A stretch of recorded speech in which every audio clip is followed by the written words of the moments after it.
João capítulo 4, versículo 24. Deus é espírito e importa que os seus adoradores o adorem em espírito e em verdade. Essa foi a resposta que o Senhor Jesus deu quando perguntaram qual é o lugar em que o homem deveria adorar a Deus. Então temos essa revelação que nos convida a darmos um passo de fé. Nosso relacionamento com Deus não se dá na dimensão da matéria, se dá em uma dimensão espiritual. A palavra grega para espírito é pneuma, que significa corrente de ar ou sopro. Interessante essa alegoria, porque assim como o ar, Deus não pode ser visto com os olhos naturais, mas ao mesmo tempo ele está em todo lugar, e sem ele e sem essa interação de respirar, nós morremos. Tem se mostrado danoso quando os cristãos desejam basear sua vida em fatos racionais. Querem explicação para tudo, e se não encontrarem respostas que os satisfaçam às suas inquietações, eles ficam perturbados. Pensam equivocadamente que precisam entender todas as coisas para que elas sejam reais. Saber explicar com quem Caim teve filhos ou tentar provar a existência dos dinossauros pela Bíblia não é relevante para que tenhamos uma fé cristã sadia e sólida. Deuteronômio 29, 29, lá se fala: as coisas encobertas pertencem ao Senhor nosso Deus, porém as reveladas nos pertencem a nós e aos nossos filhos para sempre. Em nenhum momento Deus garantiu ao homem responder a todas as suas perguntas. Muitas coisas estarão encobertas para a nossa razão, e nós devemos ficar bem aquietados quanto a isso.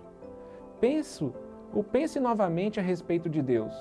Será mesmo que o homem tem a capacidade de entender a Deus em sua plenitude? Seria possível colocar todo o oceano dentro de uma xícara de café? Como compreender um ser autossuficiente e eterno? As coisas divinas são infinitamente superiores à sabedoria humana, e apenas aqueles que abrem mão da razão poderão experimentá-las. Paulo diz aos Coríntios: a minha palavra e a minha pregação não consistiram em linguagem persuasiva de sabedoria, mas em demonstração de espírito e poder. Para quê? Para que a vossa fé não se apoiasse em sabedoria humana. Sinto-me incapaz de dialogar coisas espirituais em uma perspectiva meramente racional. É como se diz também em 1 Coríntios capítulo 2, versículo 14. O homem natural não aceita as coisas do Espírito de Deus, porque lhes são loucura, e não se pode entendê-las, porque elas se discernem espiritualmente.